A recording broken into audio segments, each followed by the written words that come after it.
सोहबत कैसे असर करती है, आइए आपको एक मिसाल से समझाते हैं। एक गाजर लें, उसके 2 टुकड़े करें, एक को शीरे में जबकि दूसरे को नमक लगा कर रखें।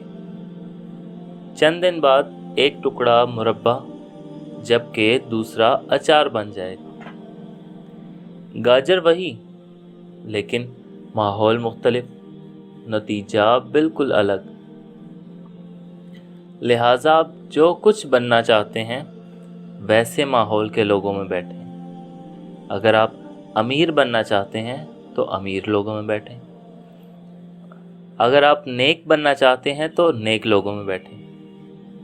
आप वैसे बन जाएंगे। ये मिसाल पसंद ना आए तो गाजर को धोकर खा लें। ना मैंने कुछ कहा, ना आपने कुछ सुना।